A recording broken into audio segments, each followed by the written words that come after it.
حد قال لك يا امام ان انت شغال في التكيه بتاعتك؟ حد قال لك وفكرك وقال لك ان انت شغال في التكيه بتاعتك؟ انت شغال في نادي الاهلي يا حبيبي. شغال في نادي الاهلي، مش تصحى من النوم تقول انا مش رايح مسافر مش مسافر معاكم.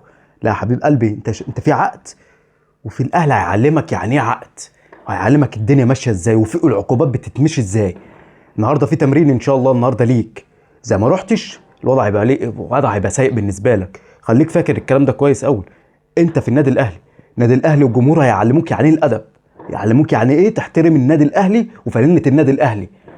النادي الاهلي كبير يا حبيبي، انت ما بتلعبش في نادي تاني ولا الكلام ده كله. عقليتك اللي انت فيها دي، انا واحد من الناس، انا مش عايزك في الفرقه.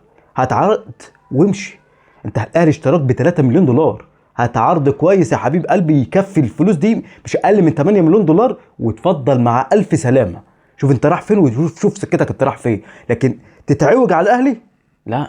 احنا زي ما احنا بنقول ان انت احسن لعيب في النادي الاهلي واحسن لعيب في مصر كلها، هننزلك للارض تشوف الوضع ماشي ازاي. خلي بالك من الكلام ده كويس. وحبايبي الزملكاويه اللي هم فاكرين ان هم كده دلوقتي عمالين يتكلموا ويطلعوا يقول لك الاهلي ومبادئ ومش عارف ايه وكده، احنا هنعرفكم يعني ايه الاهلي، هنعرفكم يعني ايه الايقاف، يعني ايقاف.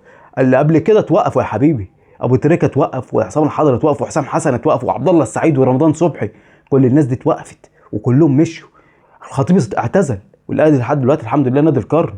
الاهلي ما بيقفش على حد امام. خلي بالك من الجزئيه دي كويس قوي، خليك فاكر الكلام ده كويس قوي.